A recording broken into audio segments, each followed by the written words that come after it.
Coming up in today's newscast, Trump's National Security Advisor John Bolton meets Prime Minister Netanyahu in Israel. Beloved Israeli peace activist Uri Avnery passes away at age 94. And you'll never guess who just hit number 1 on Billboard's top dance club track. I'll give you a hint, she is no one's toy.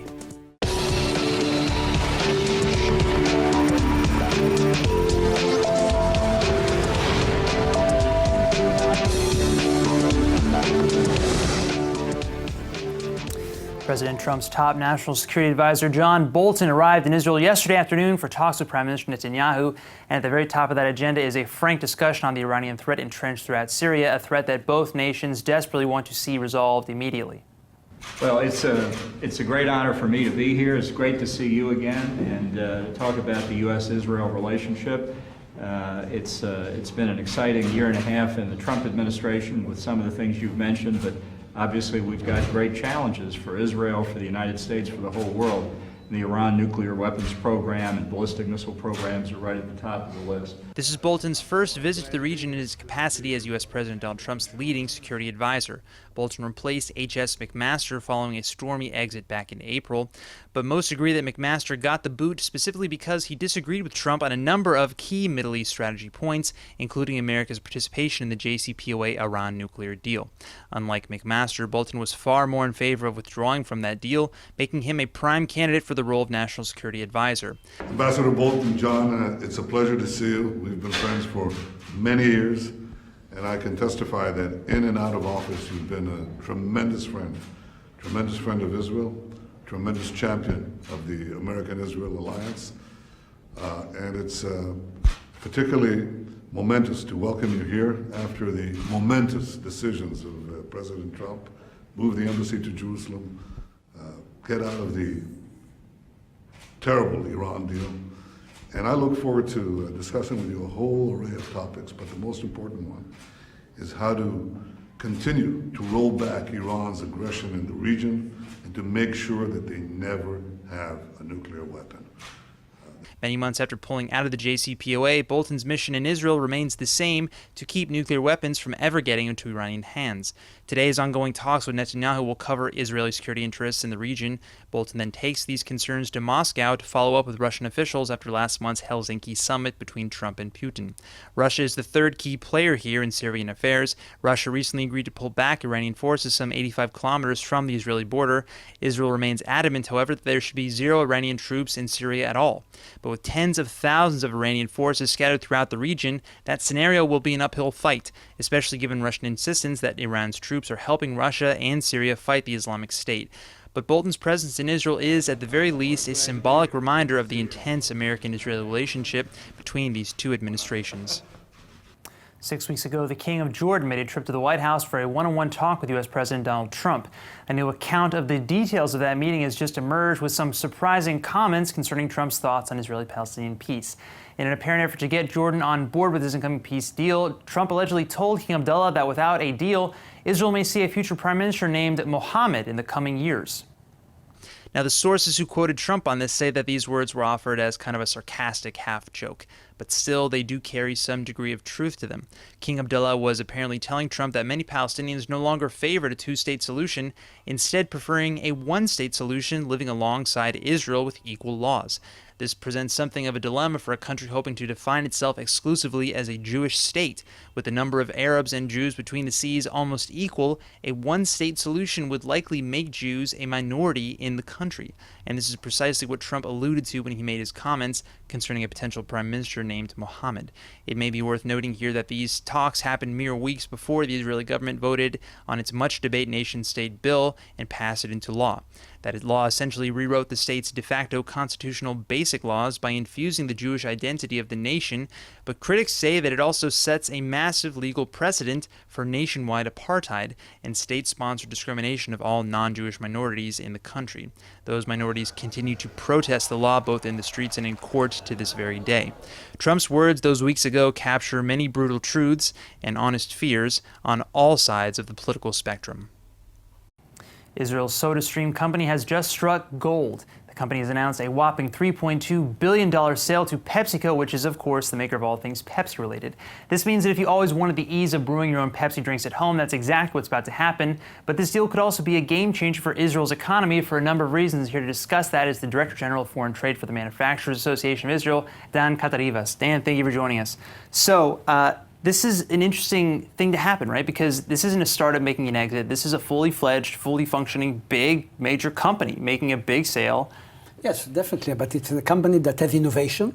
It's true that making soda is not an innovative matter, but actually SodaStream did actually brand itself as an environmental society, or company, which is actually very friendly to the environment. Sure. It's actually saving the necessity of buying bottles and actually having a lot of plastic, which is actually a waste. So actually it's a new trend, and actually it's bringing the soda into your home. So it's a totally different concept, and the fact that PepsiCo has actually embraced this concept is definitely something quite nice. Yeah, I think it's probably a rebranding for Pepsi also, because like we see, especially in the US and some more and more in Israel now too, but a lot of, people fighting plastic, Starbucks banning plastic utensils and straws. Definitely. I mean, the fact that, again, innovation is not always something new in high tech. I mean, you can innovation in marketing, you can innovation in actually an idea, in a concept. And I think the concept of actually saving the consumer to bring home, kilos of pounds of bottles, this is the new concept of SodaStream, and they've been very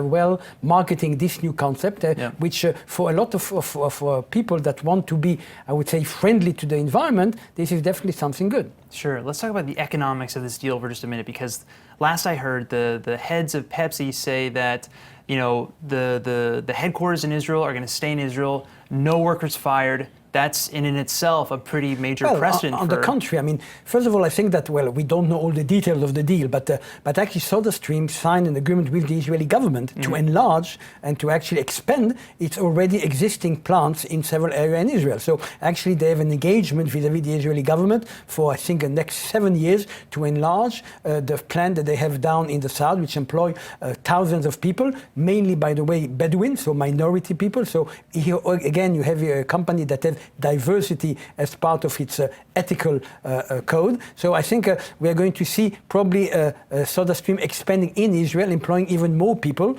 And I think it's a win-win situation for PepsiCo, that is looking for something new, for a new, I would say, innovative product. And for Israel, SodaStream, which has now a strategic alliance, which is going to have even a bigger international presence. SodaStream has already presence in 46 countries, okay? So it's not as you said, it's not a startup country. It's a company. It's a mature company, and I think it's a good sign for Israeli companies that not only can be bought as startup, but can be bought as also adding something to multinationals. Yeah, that was going to be my next question. How do other companies, are we going to see more deals like this, like really big dollar deals happening to other companies? Because I see SodaStream everywhere when I travel.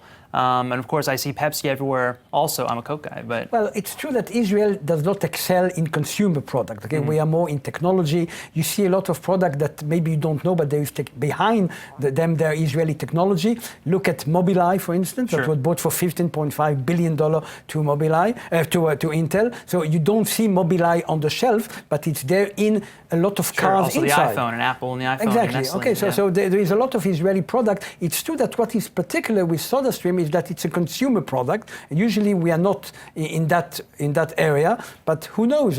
I hope that we had in the food business you had Nestle that bought Awesome many years ago. Right. So it is another multinational that bought an Israeli company. So I hope that it's only the beginning of a new trend of Israeli being bought and upgraded by multinationals. Sure. No, I have a feeling that we're going to see a lot more deals like this, hopefully with big numbers like that. Dan, thank you so much. Welcome. Of course. Israeli leaders just rolled out the red carpet for the inauguration of Yale University's new medical school. The school's patrons, Sheldon and Miriam Adelson, were there to receive the warm words of President Reuven Rivlin and Education Minister Naftali Bennett. The new med school welcomed its first class of 70 future doctors this coming fall semester. Now, erecting a university from scratch is definitely no small feat, but Yale University is a bird of an entirely different color. Located behind the Green Line in the West Bank, the Israeli university's mere existence is a much debated subject to begin with. Many Israeli institutions don't even officially recognize Ariel U for this very reason. While the university does technically offer classes to Palestinians, there are no Palestinians enrolled among its 15,000 current students. Any Palestinian attendees would almost certainly face severe repercussions at home for attending an Israeli institute that they feel is built on their own land. Regardless, Israeli Minister Naftali Bennett hailed the expansion of this university, as well as its founders, for overcoming an uphill battle. The Adelsons plan to invest another $20 million into Ariel U for a 5-year expansion project. Some tragic news today. Beloved peace activist and former Knesset member Uri Avnery has just passed away at the age of 94 following a severe stroke. Though known as a leading figure of Israel's left-wing movement and as a champion of Palestinian statehood, Israeli leaders from across the spectrum have offered their condolences, and no matter what your politics are, Avnery was and always will be a figure who inspired bravery and courage in the face of opposition.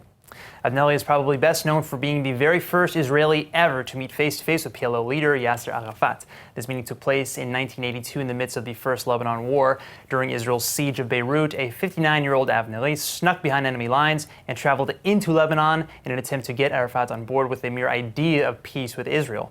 Avnery's family fled Germany in 1933 following the rise of the Nazis. He fought in Israel's 48 Independence War as a squad commander and then became editor of Israel's famous The World magazine. This popularity as a writer eventually turned into a political career, and Avnery served in the Knesset for nearly 12 years in the 60s, 70s, and the early 80s. During this time, he quickly emerged as a ferocious peace activist willing to risk life and limb for peace. He was actually stabbed multiple times after founding the Israeli Council for Israeli-Palestinian Peace.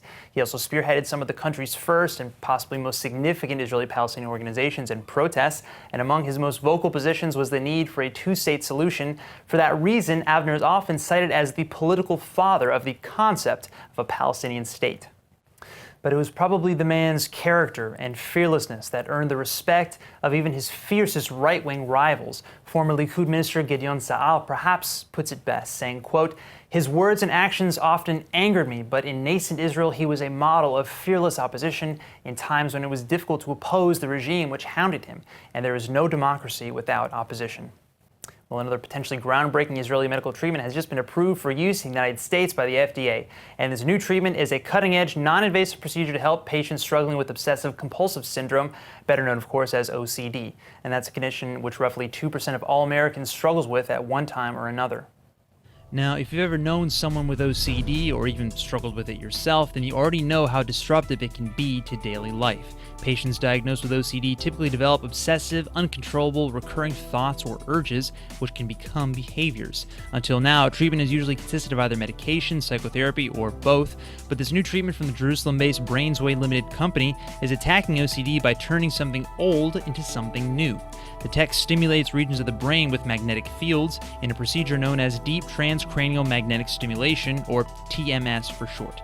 And if TMS sounds familiar, that's because it's typically been used to treat forms of major clinical depression and even migraines for the last decade now. But this will be the first time that TMS will tackle OCD. The FDA greenlight here means that the technology can now officially be used in the United States. Matters of the brain are particularly delicate, of course, which is why the FDA performed exhaustive tests to make sure that this procedure has no adverse or unforeseen side effects. Thankfully, the coast looks clear, and better still, this TMS treatment had a measurable impact on nearly all patients tested in trials. Now, we still have to wait and see how it performs in practice, but this is already shaping up to be yet another medical breakthrough from good old-fashioned Israeli innovation. All right, guys, admit it. At least half of you out there watching this right now probably at one time or another had a little case of head lice. Well, other than being a little gross, head lice usually is not too harmful to the body, but an outbreak can unfortunately cost your kids some very precious sick days from school. Well, here with a new way to cure head lice is the founder and CEO of Sphinx Smart Head Technologies, Doron Kenningsbuch. Doron, thank you for coming. So Welcome. Tell me about this procedure. What do you guys do? Okay, for the last 2.5 years, Sphinx had developed a device for lice treatment. It supports high efficacy for lice and nits. Okay. Nits are the eggs of the lice. Sure.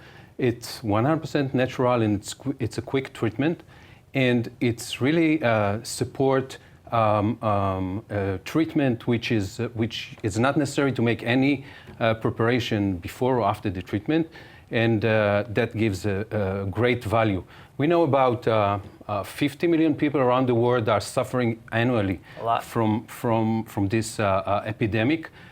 In the US alone, researchers are talking about 12 million children which are infested annually, and the zero tolerance policy in the US is... right, keeps them out of school. If you have lice, you can't set foot in a public school. Right. So they isolate you, they will call your parents, and until you're not clean of lice, they will not allow you to come back to school unless you show some certificate from a doctor that you are clean of lice. No. So, yeah. I remember when I was a kid, kids, not that I ever got it, but kids who would have lice would get like a special shampoo and it would like burn their scalp. Some kids had to get shaved all the way down. So what does your product do that's different from that solution? Okay.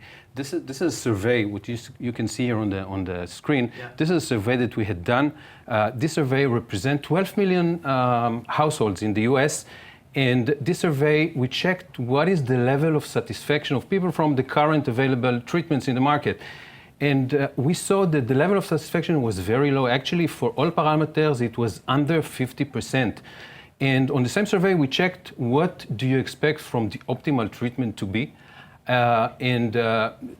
They had selected that they want high efficacy, they want to make a short duration treatment, and we found a very strong endorsement with the value proposition that our product provides to what the people want, actually. Gotcha. And I know that you guys are trying to, it's not out yet, it's not on the market just yet, right? Right. We are currently commercializing our product. We expect we are planning to start initial sales within 18 months, and we are now currently working under the TerraLab incubator, and we are just waiting for this market to be launched into the market and provide satisfaction to all families. Great. Well, I'm sure a lot of people are very anxiously waiting this. Have you ever had lice? No, actually, I came into this area of lice as a father to 4 children. My elder kid had it a long time ago, and now my little daughter had it. And whatever we tried, all pesticides, everything, we couldn't really get rid out of it. And at the same time, I was an engineer working for the semiconductors, and I couldn't understand how come they couldn't get into... Why can't we get rid of them? Yeah, we have so many technology which we can resolve this problem, but actually nobody up to now came out and bring the technology into resolving this problem, and this is exactly what we are doing now. Wow, well, good work, and everyone's very anxious for this, so keep it up. Thank you. Okay, you're welcome. Another day, another impressive entry in Israeli sports history. 19-year-old gymnast Lina Ashram has just stunned audiences in Minsk at the Rhythmic Gymnastics World Challenge Cup, winning 2 gold medals, 1 bronze, and, shattering a world record while she's at it. Not too shabby. This is the first time in the competition's history that any athlete has won 2 gold medals in a single round. Ashram scored a 20.25 score in the club handling event, which, as you can see, is something like a combination of floor gymnastics and baton twirling, only far, far more complicated. That score earned her a gold medal, but it was actually lower than her score of 20.65 in the same event a day before, a score which set a new world record. And that same day, she also scored gold in the all-round stage. And that's a very demanding gymnastics event which combines hoop, clubs, ball, and ribbon.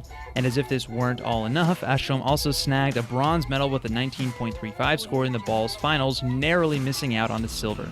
This is by far the most impressive turn from an Israeli gymnast in this event, but it doesn't stop there. Ashram has her eye on more gold medals to come at the upcoming World Championships in Bulgaria. Needless to say, she'll probably hit the mat as something of the unofficial frontrunner. Ashram is only 19 years old, but she's already graced her way into world sports history.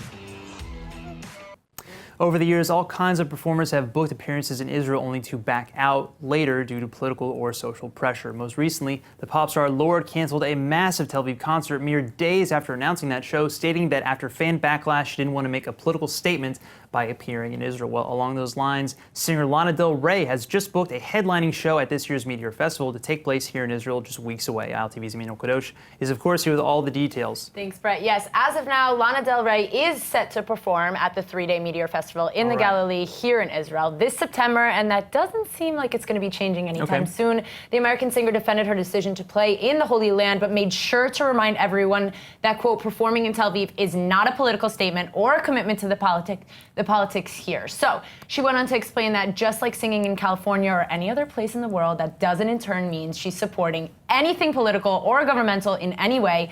And honestly, I respect her so much for coming out with this statement and sharing her feelings and telling us, that she's not backing down. Right, yeah, I mean, this is a debate we hear a lot, right? I mean, on the one hand, you have a lot of bands, artists, whatever, that say that, just appearing in Israel to perform while, a couple dozen miles away you have the longest military occupation in modern history. Right. It's not right. But on the other hand, you have bands, like Radiohead, who was here last summer, they say that they're literally about creating change through dialogue, which is why artists should never give in to any kind of artistic boycott anywhere for any reason. But as I understand it, Lana Del Rey did once have a show in Israel, then cancel it, right? She did, right? Lana Del Rey had a performance planned in Israel back in 2014, but was forced to cancel the show due to the Operation Protective Edge conflict between Israel and Hamas in Gaza. Good war. But unlike last time, Del Rey is being pressured this time to cancel by groups such as the Palestinian Campaign for the Academic and Culture Boycott of Israel, they need a shorter name, that compared her to coming to perform here in Israel to playing in apartheid South Africa.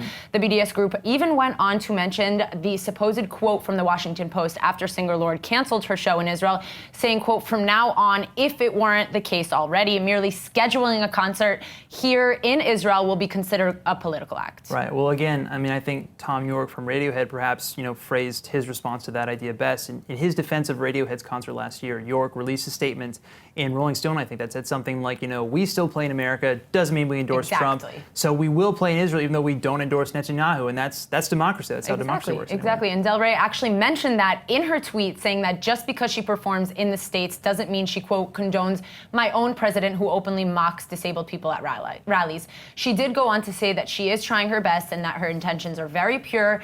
And, I respect her a lot for coming out with a detailed statement. Not a lot of people have done that. Exactly. And it's always easier, to back down, but she really is taking a stand, and I really hope that a lot of artists, performers, anybody really takes note of this and, and fans get really disappointed when people cancel shows days before it. But she has fans here. Yeah, a lot of fans. I mean, further to that, this year's Meteor Festival has a lot of awesome bands in the lineup. I mean, international, local. Pusha T is a headliner. Ariel Pink's going to perform. Flying Lotus of Montreal, who does crazy shows. My favorite Israeli artist, Hila Ruach. Yes. Okay, so passes are very expensive, but this is my way of saying that they are very worth it. Exactly, yeah. I'm probably going to see you there then, I certainly hope so. All right, thanks for the info, Manuel. Thank you, Brett. Well, it just wouldn't be a news day here in Israel if it wasn't an update on Israeli superstar Netta Barzilai to talk about. But this news might just take the cake here. Barzilai's hit song Toy has just graced Billboard's top dance club tracks at #1, the first time any Israeli performer has ever done so. Look at me, I'm a beautiful creature. Billboard is probably one of the most known song charts in the world, and topping the pops at #1 can only mean one thing: Netta Barzilai's star is on the rise, and she's all set to take over the world. The Israeli artist debuted Toy at this year's Eurovision Song Competition, where she, of course, took home the gold. Now, Americans typically don't watch Eurovision, or sometimes even know what it is, so many wondered if Toy's success would translate over to the US. But with its female-empowered message, bizarrely catchy beats, and very weird chicken-clucking gimmick, clearly the world's radios are all tuned for Toy.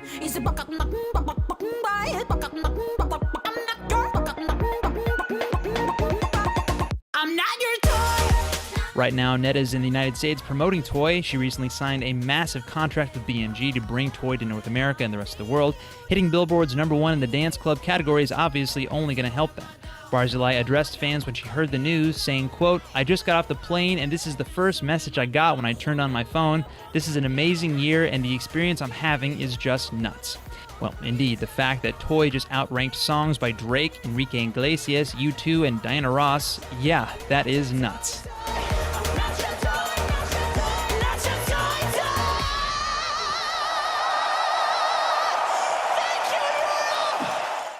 The Hebrew word of the day is brought to you by IDC Summer Ulpan, open to everyone. Now for our Hebrew word of the day. An Israeli gymnast just shattered a world record and snagged 2 gold medals, and that's why today's word is hitamlut, which is how you say gymnastics in Hebrew. Okay, so hitamlut or gymnastics, that's kind of a broad term, right? There's all kinds of hitamluts in that category. You've got your balance beam, you've got floor hitamlut, the rings, the hitamlut with the ribbons. And though the music changes every year, make no mistake here, hitamlut is actually one of the oldest sports in the entire world. All right, let's go ahead and take a look at the weather forecast. Tonight should be clear and warm with a high of 75 degrees or 24 degrees Celsius. And tomorrow you can expect clear, sunny skies with a high of 88 or 31 degrees Celsius. All right, that's it for today's news. Today's exchange rate is 3.67 shekels to the American dollar. Remember to sign up for our daily newsletter at iltv.tv. And don't forget to follow us on Facebook at Israel English News and, of course, on Twitter at ILTV News. I'm Brett Allen Smith. See you next time.